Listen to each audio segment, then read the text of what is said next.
James Morrison stood in his dimly lit office at Morrison Sons Jewelers, his weathered fingers tracing the gold frame of his father's portrait. William Morrison's confident smile seemed to mock him from behind the glass, a reminder of everything he was about to lose. "Your son has failed you, Dad," he whispered, his reflection in the glass revealing a man worn down by secrets. At 45, his once black hair was peppered with gray, and wrinkles had carved permanent worry lines around his eyes. The morning sun filtered through the Victorian windows of the century-old jewelry store in downtown Minneapolis, making the diamonds in the display cases sparkle like trapped stars. For 4 generations, the Morrisons had been the keepers of people's most precious moments. Engagement rings, anniversary gifts, family heirlooms. Now, it might all end with him. "Mr. Morrison?" His assistant's voice cracked with nervousness. "The bankers are here." James straightened his tie, a gesture his father had drilled into him since childhood. "Show them in, Linda." 3 men in expensive suits entered, led by Richard Hayes, his bank's regional director. Their faces carried the practiced sympathy of undertakers. "James," Hayes began, placing a leather portfolio on the antique mahogany desk, "we've reviewed your situation extensively." "And?" James's throat tightened. You have 30 days to pay the $2 million, or we'll have to call in the loan." Hayes slid forward a document thick with red highlighted passages. "To the faction. The board's decision is final." James's son Nathan burst into the office, his designer suit and slicked back hair a stark contrast to his father's traditional attire. "We can't let them do this, Dad." "Nathan, please." "No." The 24-year-old slammed his hand on the desk. "This store is our legacy. There has to be another way." Hayes cleared his throat. "Actually, we've received an interesting offer from Crown Jewelers. They're willing to buy the business, maintain the Morrison name." "Absolutely not," James cut in. After the bankers left, Nathan locked the office door. "Dad, there's something you need to see." He pulled out his tablet, displaying a series of casino receipts. "I found these while reviewing the books. You've been gambling?" James collapsed into his chair, the weight of his secret finally crushing him. "I thought I could win enough to save us." 200,000 in losses? Jesus, Dad. Carry him. Before James could respond, Marcus, their 70-year-old head watchmaker, knocked and entered with an envelope yellowed by time. "Mr. Morrison, while cleaning the old storage room, I found this behind your father's portrait." James opened the envelope with trembling hands. Inside was a faded photograph, his father standing proudly in front of the store on its 75th anniversary. But something caught his eye. William was holding an elegant pocket watch, and in his other hand, a document covered in strange markings. "I've never seen this photo before," James whispered. "Look at the date," Nathan pointed. "This was taken 3 days before the accident." James flipped the photo over. Written in his father's precise handwriting were 3 words that made his blood run cold. "The truth waits." A shadow passed by the window, drawing James's attention to the street. Through the antique glass, he spotted an elderly man sitting on a bench across the road, carefully holding something that glinted in the morning sun. It was a pocket watch. The antique pocket watch caught the morning light as its owner polished it with gentle, practiced strokes. From his office window, James studied the elderly man on the bench, his threadbare coat and weathered face telling a story of hard times, yet his movements spoke of refinement. "That's a Patek Philippe reference, 2,499, Nathan whispered, suddenly beside his father. "Perpetual calendar, chronograph, worth $500,000, minimum." "Impossible," James muttered, "a man in his condition." "Look at how he holds it. He knows exactly what it is." James grabbed his coat. "Call security, discreetly." Outside, the Minnesota winter bit through his suit as he approached the bench. Up close, the man's appearance was even more striking. His silver hair neatly combed despite his ragged clothes, his posture military straight despite the cold. "Beautiful timepiece," James said carefully. The man's blue eyes met his, sharp and alert. "Family heirloom." "Mind if I take a closer look? I'm a jeweler." Avis gestured. James gestured toward his store. "Morrison & Sons," the man nodded. "Been watching you work through that window for weeks now." A chill ran down James's spine that had nothing to do with the cold. He glanced back at his store, catching Nathan on the phone with police. "Sir," James chose his words carefully, "that watch. There have been several high-end timepiece thefts recently." The man's expression hardened. "You think I stole it?" "Police can sort this out." James Morrison, The man's voice carried unexpected authority, rushing to judgment just like your father. Before James could respond, two police officers approached. A small crowd gathered, phones recording. Among them, a young Asian woman with a press badge, Sarah Chen from the Minneapolis Star-Tribune, pushed to the front. "Officers," the elderly man said calmly, reaching into his coat. James tensed, but he pulled out a worn leather wallet. Inside were yellowed documents. Original purchase papers for the watch, dated 1984. "Thomas Walker," he said, showing his ID. "Former Minneapolis Fire Department captain." Sarah Chen stepped forward. "Did you just accuse a homeless veteran of theft, Mr. Morrison?" The gathered crowd murmured disapprovingly. Phones pointed at James's reddening face. "I apologize," James started, but a sudden commotion cut him off. A masked figure burst from the crowd, grabbing for the watch. Thomas clutched it to his chest, but the attacker shoved him hard. James leaped forward, catching Thomas before he hit the ground. The attacker disappeared down an alley. "Are you all right?" James helped Thomas up. "The watch." Thomas checked it frantically. "Thank God." As the police questioned witnesses, James noticed something odd. Through his store window, a dark figure watched from between the displays, then vanished. Sarah Chen was already uploading the video. Lived. Local jeweler accuses homeless hero of theft. This'll go viral by noon. "Please," James touched Thomas's shoulder. "Let me make this right. We can clean and service your watch, free of charge." "Some things can't be fixed with money, Mr. Morrison," Thomas said, standing painfully. "Some stains don't wash away." As Thomas limped away, James noticed he'd dropped something. A small piece of paper. He picked it up. A newspaper clipping about the Morrison Sons 75th anniversary. That kid's. The same photo from the envelope, but with a section circled. His father's hands holding the mysterious watch and document. From the rooftop of the building across the street, a figure lowered a pair of binoculars, pulled out a phone, and dialed. "He still has it," the figure whispered. After all these years, the old man still has it. Nathan Morrison paced his modernist office at the back of the jewelry store, phone pressed to his ear. "Yes, I'm looking at his background check right now. Thomas Walker, Fire Department, retired 1985. "What do you mean there's no record after that?" Through his glass walls, he watched his father helping customers, trying too hard to be cheerful after the morning's disaster. Sarah Chen's video had already hit 100,000 views. "Dig deeper," Nathan ordered. "A man doesn't just disappear for 40 years. His laptop pinged. Security footage showed Thomas Walker sitting on that same bench every morning for the past 3 weeks, always at exactly 9:15 a.m., always with that watch. "He's casing us," Nathan muttered. But something didn't add up. A soft knock interrupted his thoughts. Linda, his father's assistant, entered with an envelope. "This closed. This was just delivered for your father. No return address." Nathan waited until she left before carefully opening it. Inside, a single playing card, the King of Spades, with a message scrawled across it. "Time's running out, Morrison. $200,000 by midnight, or everyone learns where it really came from." His hands shaking, Nathan checked his father's calendar. Weekly supplier meetings every Thursday night, exactly when the casino receipts showed his losses. "Mr. Morrison?" Sarah Chen's voice made him jump. She stood in his doorway, press badge gleaming. "Got a minute? How did you get back here?" "Your watchmaker, Marcus, let me in. Sweet old man." She sat uninvited. "It'd have Golding story. I've been investigating the Golden Lotus Casino. Seems your father's a regular. Get out." "But here's the weird part," she continued, pulling out her phone.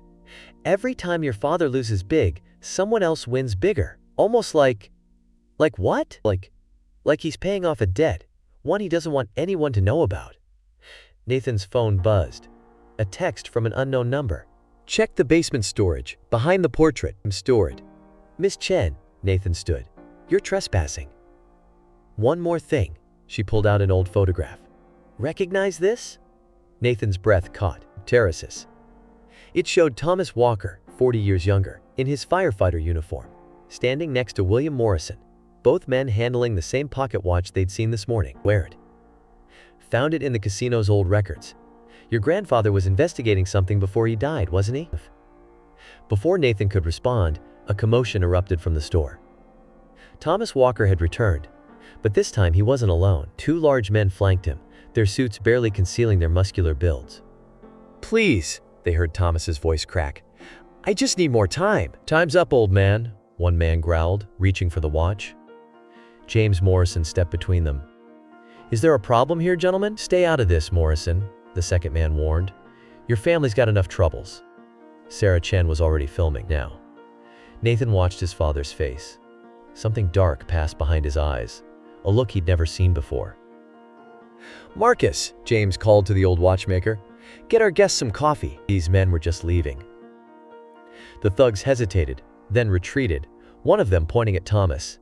Midnight, after they left. Nathan saw Thomas slip something to his father.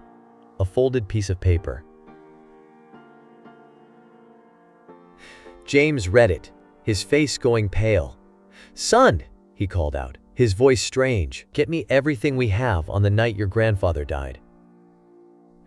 "Why?" James held up the paper. On it was a sequence of numbers and letters, written in his grandfather's hand.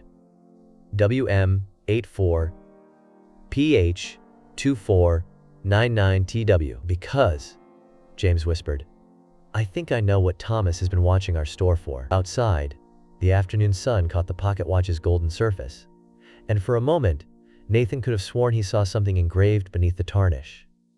A pattern that matched the strange markings in the old photo. The truth was hiding in plain sight, ticking away 1 second at a time. "Hold it under the UV light," James instructed, his hands trembling as Thomas carefully placed the Patek Philippe under the jeweler's lamp. The store had closed hours ago, but the back room buzzed with tension. The watch's golden surface revealed its secrets under the purple glow, microscopic engravings spiraling around its edge, almost invisible to the naked eye. "My God," Marcus whispered, adjusting his magnifying glass.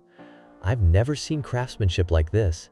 These aren't scratches, they're words." Sarah Chen leaned in, phone forgotten in her hand. "Can you read it?" "It's some kind of code." Marcus traced the pattern with a gloved finger. "Numbers, letters." "Wait," he looked up at Thomas. "This is the same pattern from the fire department's old emergency protocols." Thomas nodded slowly. "William Morrison discovered something back in '84. Something big. He needed a way to hide the information where no one would think to look." "My father was a jeweler," James protested. "Not some kind of spy." "He was both." Thomas's voice carried 40 years of weight, and so much more. Nathan burst into the room, clutching dusty files. "Dad, you need to see this. Grandfather's old accounting books. There are discrepancies, large sums moving through numbered accounts, all tied to the Golden Lotus Casino," James finished, sinking into a chair. "I know. I found out 6 months ago. That's why I started gambling there, trying to get close to the owners." "James," Thomas stepped forward, but sudden pain crossed his face. He stumbled, catching himself on the workbench. "You're hurt," Sarah noticed dark stains spreading on his shirt. Old wounds reopened. "It's nothing," Thomas tried to wave it off, but James was already calling for help. "I know a doctor who's discreet," James insisted. "Nathan, get the car!" But Thomas grabbed James's arm with surprising strength. "No time. The watch. It's the key to your father's old safe, the one behind the portrait." "What portrait?" "In the basement storage. William commissioned a second portrait, kept it hidden. Said if anything happened to him." Thomas's eyes rolled back. As he collapsed, the watch slipped from his grasp. Nathan dove, catching it inches from the floor. "Got it!" But something had come loose in the fall. The tiny panel, hidden in the watch's inner mechanism, sprang open. Inside, a microfilm slide glinted under the UV light. "Dad," Nathan's voice shook. "There's something else. The casino's enforcer who was here earlier? I ran his photo through a database. He worked security at the casino in '84, the night grandfather died." Before anyone could respond, the lights went out. In the darkness, they heard the click of the back door's lock. "Nobody move," a familiar voice commanded. Flashlight beams cut through the darkness, illuminating Marcus, holding a gun. "I'm sorry, James," the old watchmaker's voice cracked, "but I've waited 40 years to find this watch. Your father trusted the wrong person back then. Don't make the same mistake." "Marcus," James stepped forward. "What are you talking about?" "The night William died wasn't an accident. He found proof of what they were doing at the casino. Money laundering, contracts, bodies. He hid the evidence in that watch, Gave it to Thomas for safekeeping. But he told me where to find it. Then why? Because I'm the one who told them what William knew. Marcus's hand trembled. And now, 40 years later, they still own me. The gun swung toward Thomas's unconscious form. Give me the watch, or I finish what I started that night. Nathan clutched the watch, feeling its steady tick against his palm. Each second bringing them closer to a truth that had waited 40 years to be revealed. Through the darkness, Sarah Chen's phone silently recorded everything. "Drop the gun, Marcus!" Emily Walker emerged from the shadows, her police badge catching the flashlight's beam. Minneapolis PD. Like my father always said, a firefighter's daughter learns to follow the smoke. The next moments blurred into chaos. Marcus swung his gun toward Emily. Nathan tackled him. The weapon skidded across the floor. In the struggle, the watch tumbled from Nathan's pocket, its case popping open as it hit the ground. When the lights flickered back on, Marcus lay handcuffed, and Thomas Walker was regaining consciousness. "Emily?" Thomas's voice cracked. You found me!" "Found you?" Emily's laugh carried no humor. "Dad, I never lost you. I've been tracking you for months, ever since we exhumed the bodies." The room fell silent. "What bodies?" James demanded. "Tablet." Emily pulled out her tablet, fingers dancing across the screen. December 15th, 1984. A 10-car pileup on Interstate 94. OLED. Official report. 7 dead. 5 children miraculously saved by firefighter Thomas Walker. Quote, crime scene photos filled the screen. The wreckage. The flames. Others tip. A younger Thomas carrying children to safety. But last year, we got an anonymous tip. Ground-penetrating radar found 2 more vehicles, buried deep in the construction site nearby. 3 bodies. Bullet wounds, not crash injuries. Thomas's hands shook as he touched his scarred chest. They weren't supposed to be there. William discovered the casino was moving something that night, using the construction site as cover, when the accident happened. It wasn't an accident, Marcus spoke up from the floor. The casino ordered it, but they didn't expect a fire engine to be nearby. Didn't expect Thomas to save those kids. Sarah Chen's investigative instincts kicked in. The children. What happened to them? Adopted out. Scattered. Emily pulled up more files. Except we found something else in the buried cars. Documents, Ned left-manned. Half burned, but legible. Lists of names, dates, and a pattern of numbers matching the code on that watch. James picked up the fallen timepiece, other speeds. Under the bright lights, the microscopic engraving seemed to dance. A code only firefighters would recognize. Not just any code. Thomas struggled to his feet. Your father modified it, James. He knew they were watching him. Each number corresponds to a safe deposit box. Banks across the city. Evidence scattered like breadcrumbs. Leading to what? The truth about the Golden Lotus. Emily's voice hardened. It was never just a casino. It was a front. Human trafficking. Money laundering. Cold assassinations. A decades-old operation that reached into every corner of Minneapolis.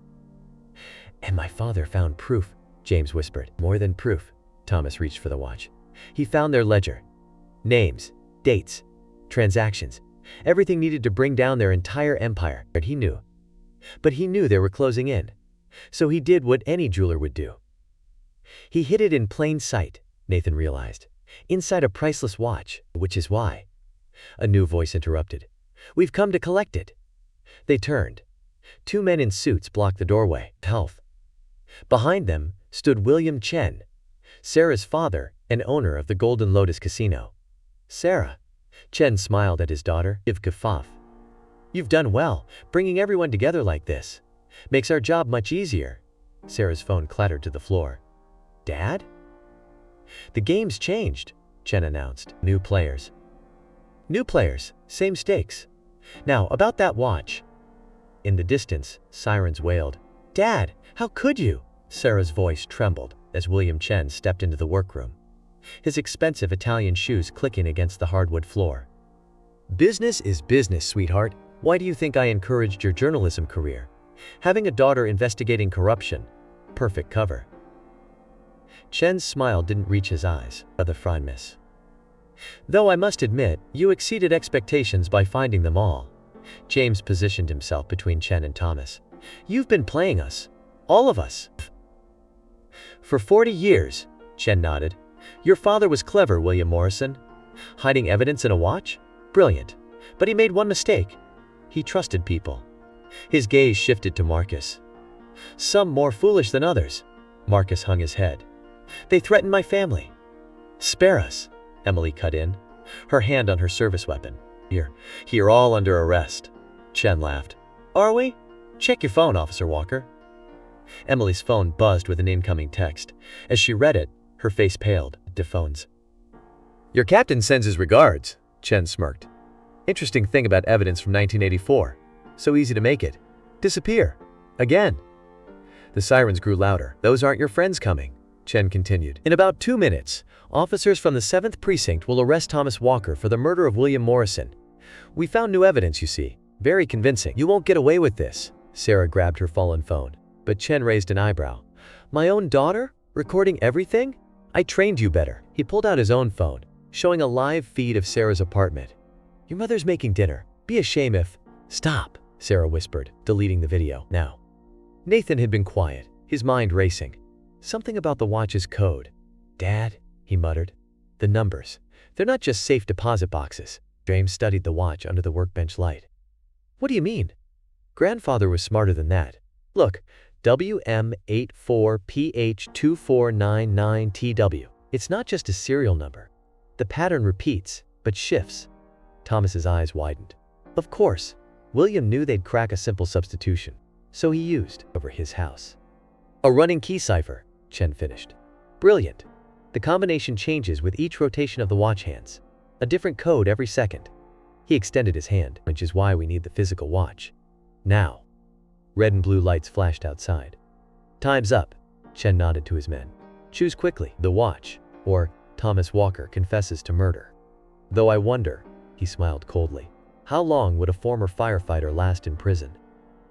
James looked at the watch, then at Thomas, seeing for the first time the full weight of 40 years in the old man's eyes. But Nathan stepped forward, watch in hand. Wait, there's something you should know about the cipher. Nathan, don't, James started. The code, Nathan continued. It's not just in the watch. Chen's smile faltered. What? My grandfather wasn't just a jeweler. He was an artist. And every piece he created in 1984, Nathan gestured to the store's displays, carried the same code. A drain from Chen's face. The color drained from Chen's face as he looked at the hundreds of pieces glittering in the darkness. That's right, Nathan smiled grimly. The evidence isn't in one watch, it's in all of them. Every ring, necklace, and timepiece sold that year.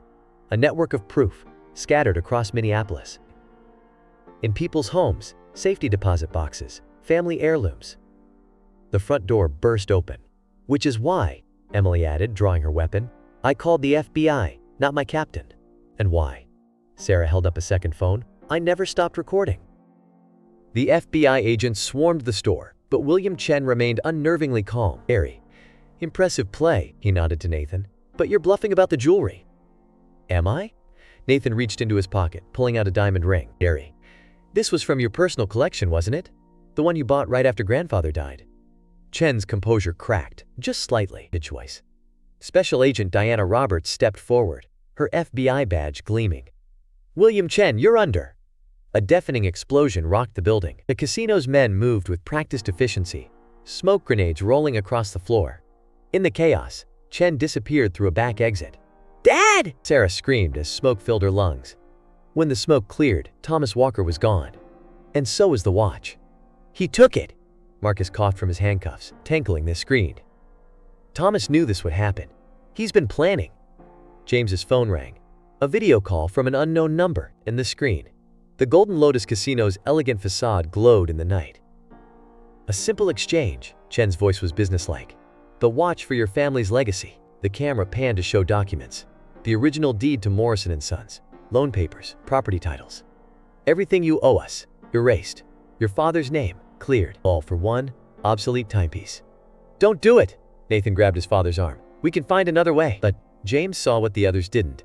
A subtle hand signal from Thomas in the background of the video. A firefighter's signal. Trust me. 1 hour, Chen continued. Come alone. Or those gambling debts become very public. I wonder, how many customers would trust a jeweler who can't control his own addiction? The call ended. Harry. It's a trap, Emily insisted, strapping on a bulletproof vest as FBI agents secured the scene. Of course it is. James straightened his tie, his father's gesture. But Chen made a mistake. He thought this was about money. Sarah, reviewing the footage from both phones, looked up. What do you mean? This was never about the casino's operation, was it? James turned to Marcus. What really happened that night? The full truth. Marcus slumped. The ledger. The ledger. It wasn't just about crime. It was about power, names, judges, politicians, business leaders, everyone who was part of it, including Aries 4. Nathan pressed. Your mother, James. She wasn't just another victim in that crash. She was going to expose everything. William found out too late that she'd been gathering evidence for months. He blamed himself for not protecting her. James steadied himself against the workbench. 40 years of questions suddenly had answers. Dad, Nathan's voice softened. What are you going to do? James Morrison looked at his son, really looked at him, seeing the same determination he'd seen in his father's eyes so long ago. I'm going to do what Morrisons do. He picked up his coat. I'm going to fix what's broken. Not alone. Nathan grabbed his own coat. No, James managed a small smile. Not alone. But first, he turned to Agent Roberts. How much do you know about watchmaking? Sarah Chen, who had been quietly typing on her phone, spoke up. The other children from the crash. I found them. Everyone turned. The senator who's been investigating banking corruption? The heart surgeon who pioneered trauma care? That kids. The tech billionaire who funds witness protection programs? They're all the ones I saved. Thomas's voice came from the doorway.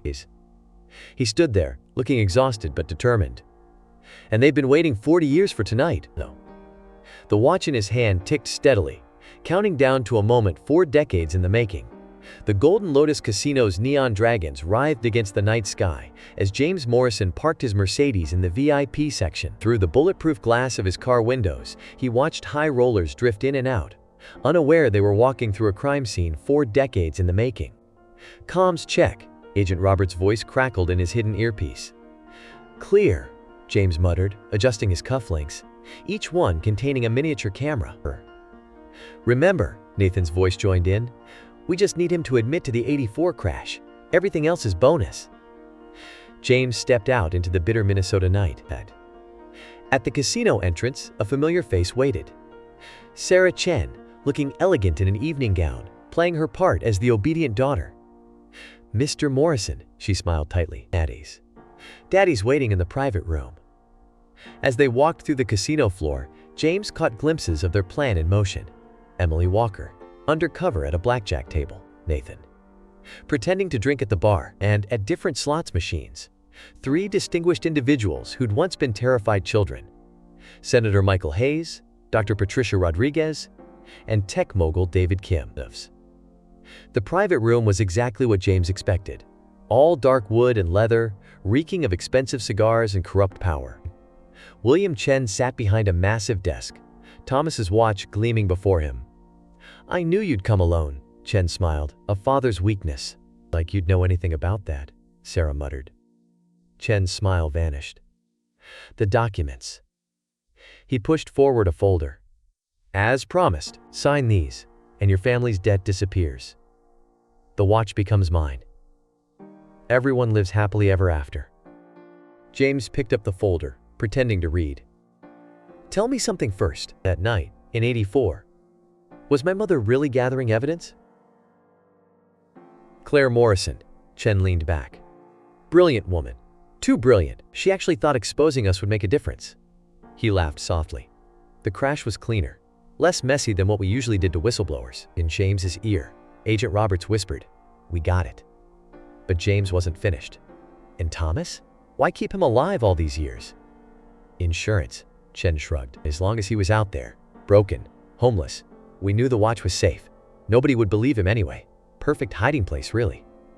Like hiding evidence in plain sight? It was tinny way. James picked up the watch. In jewelry, maybe? Chen's eyes narrowed. Nathan's theory about the coded jewelry. Cute story. Not a story. James held the watch up to the light. Want to know what my father's real genius was? He didn't just hide the code in the pieces he sold that year. The door opened. Nathan walked in, followed by Marcus, his wealth.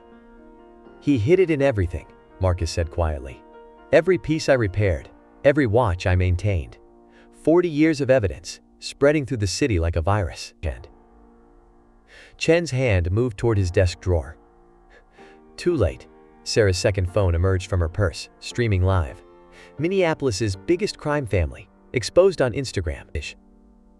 Isn't social media wonderful, Daddy? You forget, Chen snarled. I own this city. Judges, cops. Former judges and former cops. Senator Hayes stepped in, flanked by Dr. Rodriguez and David Kim. Amazing what 40 years of guilt can do to a person's loyalty. You. Chen stared at the grown-up versions of the children from the crash. Us, Dr. Rodriguez nodded. The ones Thomas saved. The ones who've been dismantling your empire piece by piece, waiting for this moment. It's over, Chen. FBI agents flooded the room. William Morrison's last case is finally closed. As Chen was led away in handcuffs, he stopped by James. Congratulations, you've won Morrison & Sons back. Cuffs. What did Thomas really save that night? And why did he wait 40 years to return? James looked at Thomas, seeing something flicker behind the old man's eyes. Something that suggested this night wasn't over yet, because, Thomas whispered, there's one more secret in that watch. And it's time you knew the whole truth about your mother. The private room at the Golden Lotus had transformed into an impromptu command center. FBI agents processed evidence, while Senator Hayes made calls that would shake Minneapolis's power structure to its core. But James Morrison could only focus on Thomas Walker's trembling hands as the old firefighter opened the watch's hidden compartment one final time. Your mother wasn't just gathering evidence, James. Thomas's voice was barely a whisper.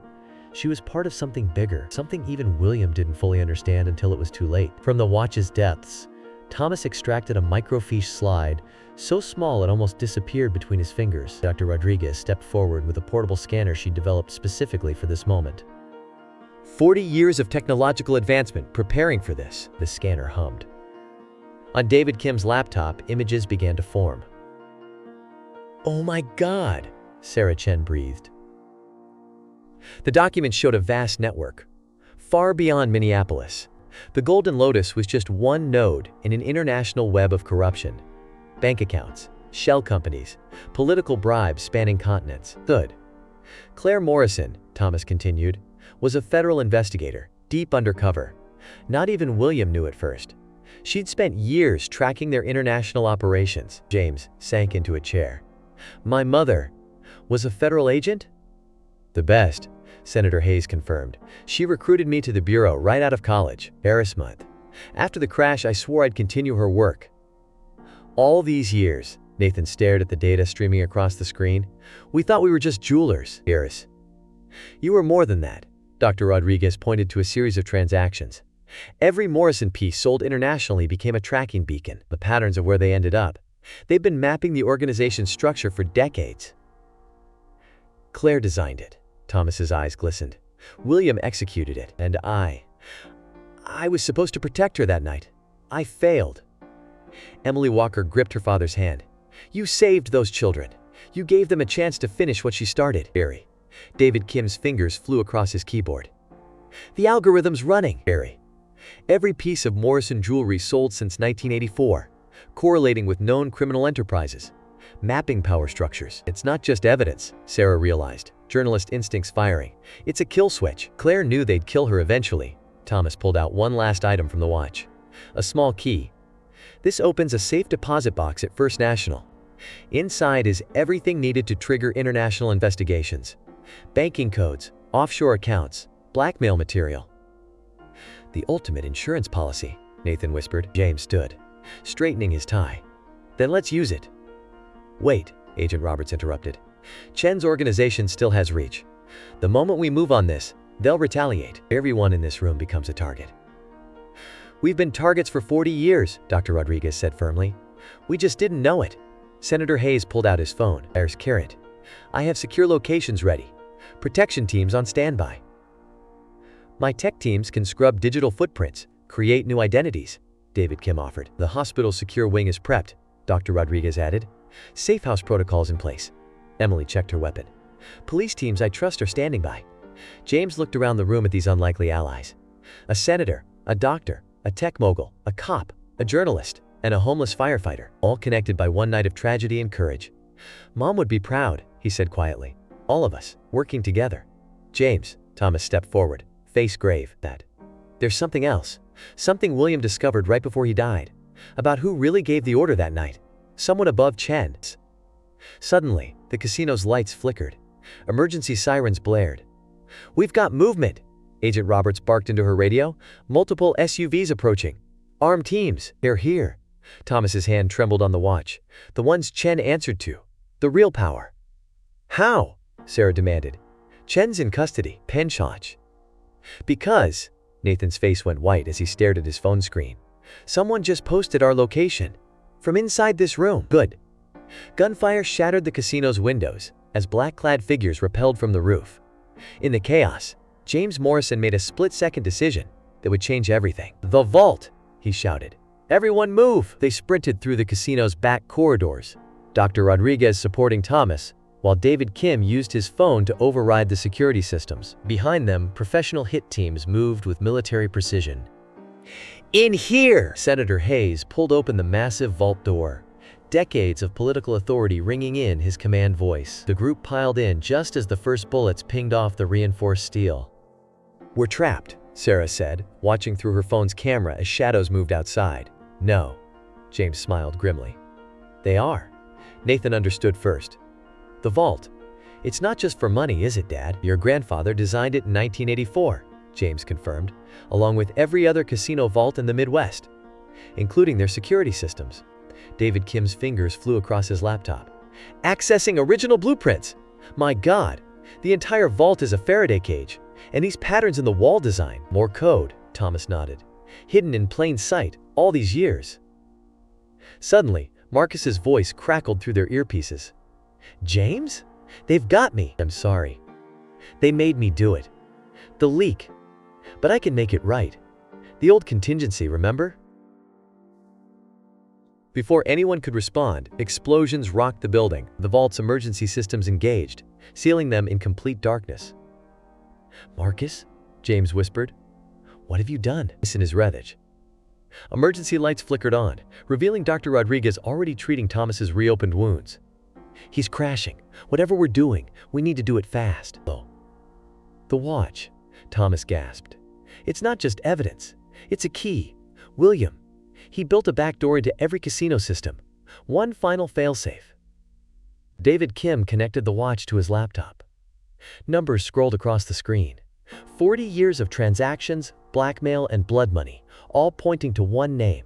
"No," Senator Hayes staggered. "It can't be." "The president of the Federal Reserve Bank of Minneapolis," Sarah read, journalist's hands steady as she filmed. "Chen's boss, the one who ordered my father to kill my mother," James finished.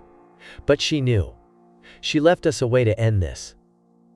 Nathan examined the vault walls with new eyes. "These aren't just patterns. They're circuit boards. The whole vault is a computer, currently broadcasting everything to every law enforcement agency in the country," David Kim confirmed. "And to my personal servers. No stopping it now." Outside, the gunfire had stopped. New voices shouted, "FBI, SWAT, Minneapolis, PD." Emily's radio crackled. "Clear! Suspects in custody. Wait, Marcus Winters is down." "Self-inflicted." "He chose his redemption," Thomas said softly. The vault door opened to reveal Agent Roberts. "You're not going to believe this," he said. "The Fed president just confessed to everything. 40 years of crimes. Said he got an email with Claire Morrison's signature. Mom's last case." James helped Thomas up and finally closed. "Not quite." Thomas pulled out one final piece of paper from the watch. "Your mother left this for you. Said to open it when it was all over." James unfolded the yellowed note with trembling hands. His mother's elegant handwriting brought tears to his eyes. "My dearest James, if you're reading this, the truth has finally come out. I'm sorry I couldn't tell you about my work. But know that everything, the codes, the jewelry, the watch, was to protect you. Your father understood in the end. He turned our family's art into something more. A weapon against corruption. A tool for justice." The store isn't just our legacy, it's a promise to make the world better, one small thing at a time. Like fixing a broken watch or helping a stranger. "I love you, my son," one said. The following morning dawned crisp and clear over Minneapolis, but the city had changed overnight. Federal agents swarmed the Federal Reserve Bank. News helicopters circled downtown. And on every channel, Sarah Chen's footage played on repeat. 40 years of corruption exposed in a single night. But at Morrison Sons Jewelers, a different storm was brewing. "They're calling it the biggest scandal in Minnesota history," Nathan said, scanning headlines on his tablet. Stock markets in freefall. Half the city's elite are being arrested. "And the other half?" James asked, watching customers cancel orders through the store window. "Running." Senator Hayes entered, looking exhausted. "But our bigger problem is coming." Right on cue, a mob of reporters surrounded the store.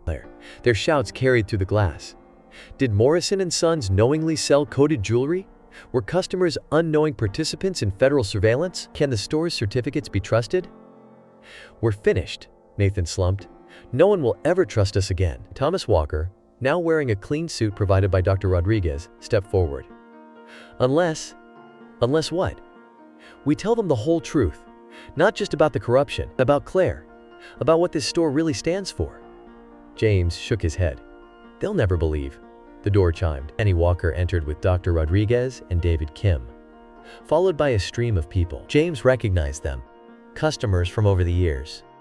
But they weren't angry. "My grandmother's ring." An elderly woman held up her hand. "The one your father sized for her in '84? It helped catch the men who killed her?" "My wedding dance." Another couple stepped forward. "They were part of something bigger?" More people entered, all carrying Morrison pieces, all with stories.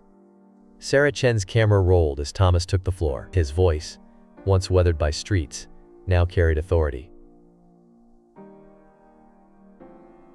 40 years ago, a brave woman saw evil hiding in plain sight. She could have run. Instead, she turned everyday objects into weapons for justice. Her husband, William Morrison, took their family's art and made it serve a higher purpose. Every piece that left this store carried a small part of their fight. David Kim projected historical data on the wall. The codes tracked criminal movements, wedding rings in Moscow linked to trafficking routes, necklaces in Zurich exposing money laundering, watches in Singapore revealing smuggling operations. And now, Dr. Rodriguez added, these same codes are helping us dismantle what remains of their network. But the crowd's attention shifted as another figure entered. William Chen, in handcuffs, escorted by Agent Roberts. "Your final confession," Roberts commanded. Chen looked around the store, at the faces, the jewelry, the legacy of what he'd fought so long to destroy. "You want the truth? Claire Morrison was the best of us, a federal agent who saw through our lies. We thought killing her would end the investigation. Instead," he laughed bitterly, "she turned every piece of jewelry into a witness." The store fell silent. "So what happens now?" Nathan asked quietly.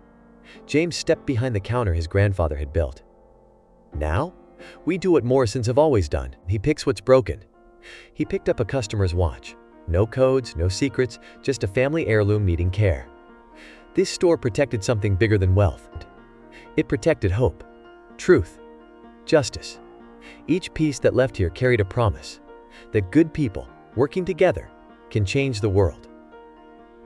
He looked at Thomas. "Some of us fought from the streets. At Sarah, some through words. At Emily, the senator, the doctor, and the tech mogul. Some from positions of power. But all of us," he faced the crowd, "were part of Claire Morrison's last, greatest case. And it's not over." "What do you mean?" several voices asked. James held up his mother's letter. "Because there's one more code to crack. One final secret she left us. About who we really are and what we're meant to become."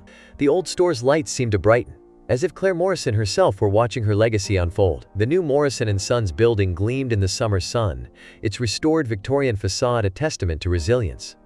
But it wasn't just a jewelry store anymore. "Welcome to the Morrison Institute for Justice," James greeted a group of FBI trainees.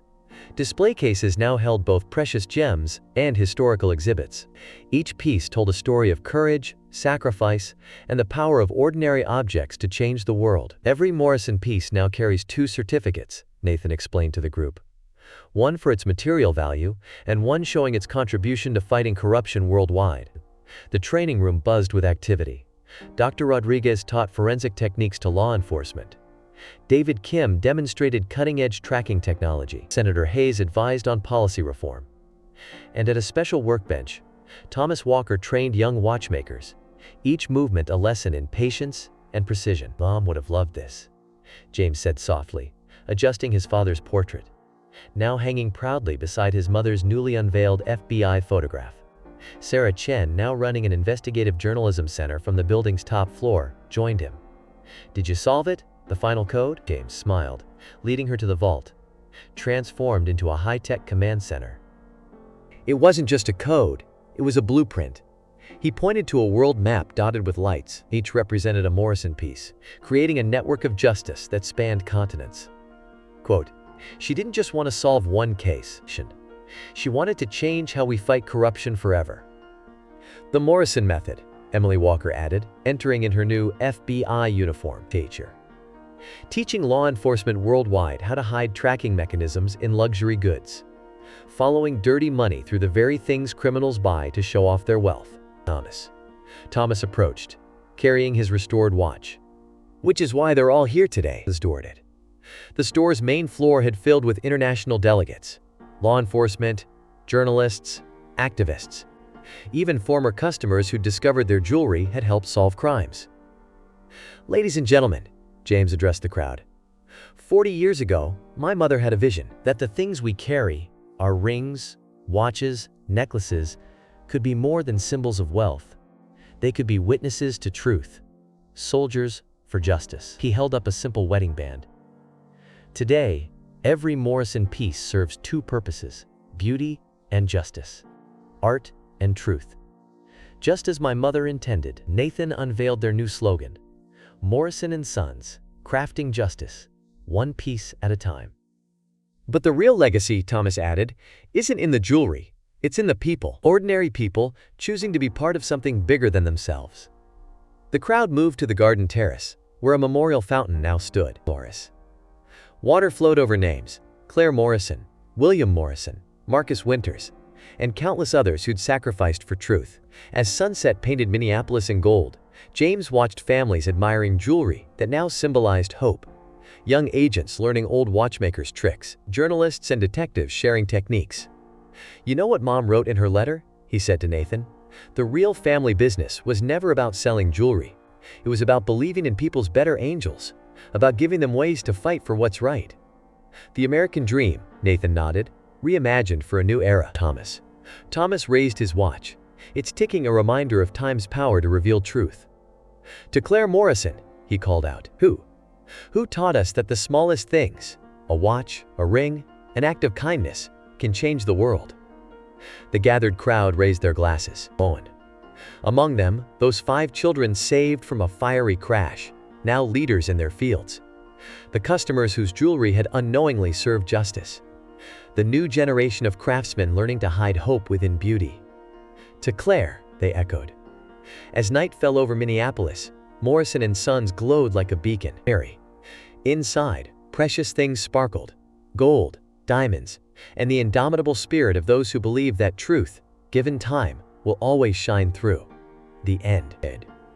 If this story touched your heart, don't forget to hit that like button and subscribe to our channel for more powerful tales of justice, redemption, and the American spirit. Share in the comments what you would do if you discovered your family legacy was part of something bigger than yourself. Remember, like a precious watch keeping perfect time, every small action we take today creates ripples of change for tomorrow. Join our growing community, because sometimes the greatest mysteries aren't the ones we solve, but the heroes we become along the way. In the end, legacy isn't what we leave behind, it's the truth we choose to live for.